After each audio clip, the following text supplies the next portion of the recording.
Il y a des moments dans la vie qui ne se racontent pas simplement avec des mots.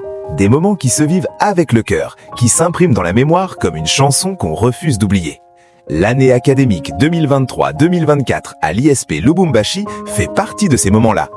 Ce n'était pas seulement une année d'études, c'était une aventure, une expédition, parfois un combat, souvent une fête. Et au centre de cette aventure, il y avait nous. Nous, les étudiants. Nous, les rêveurs. Nous, les survivants des interrogations surprises. Nous, les combattants des nuits blanches en UML. Nous, les spécialistes de « je comprends, mais pas encore totalement ». Autour de nous, la grande famille de l'ISP Lubumbashi veillait. Le directeur général, le secrétaire général académique, le secrétaire général administratif, l'administrateur du budget, le secrétaire général académique chargé de la recherche et toute l'administration qui, même quand elle nous faisait peur, travaillait pour notre réussite. Puis, il y avait nos enseignants. Ah, eux, ils méritent un paragraphe spécial. Les gardiens du savoir, les distributeurs officiels de travaux dirigés, les détecteurs de copier-coller, mais surtout les architectes de nos esprits.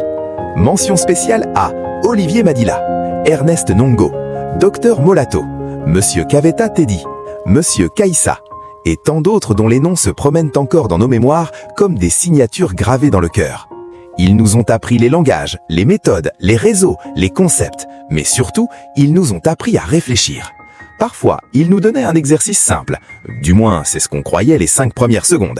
Après, notre cerveau demandait 1 minute de silence, mais on a tenu bon, toujours. À l'ISP Lubumbashi, on ne formait pas seulement des étudiants, non. On formait des informaticiens, des spécialistes réseau et télécom, des designers, des historiens, des géographes, des amoureux de la langue anglaise, des passionnés de cultures africaines, des défenseurs du français, des gardiens de la mémoire. Une diversité belle comme une mosaïque. Dans les couloirs, on croisait un étudiant réseau parlant d'IP et de protocole, un étudiant design parlant de couleurs et de typographie, un historien citant un événement de 1840, un linguiste analysant une phrase en lingala ou en swahili. Et tout ce monde vivait ensemble, riait ensemble, stressait ensemble avant les examens, respirait ensemble après la publication des points. Le labo web, cet endroit mythique, là où les claviers souffraient, là où les souris tremblaient, là où les étudiants devenaient développeurs ou philosophes, car quand le code ne marchait pas, on méditait sur le sens de la vie. Il y avait aussi UML. Ah, UML.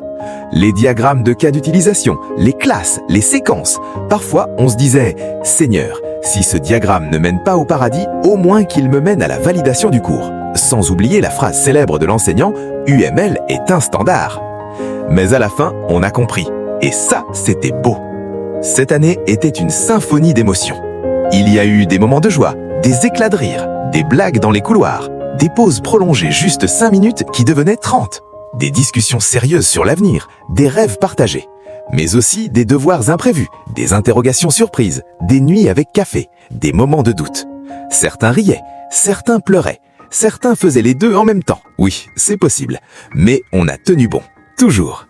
Aujourd'hui, nous sommes là, réunis pour célébrer. Pas la fin d'un parcours, mais le début d'un autre. Nous disons au revoir, pas adieu, à nos enseignants et à toute la communauté.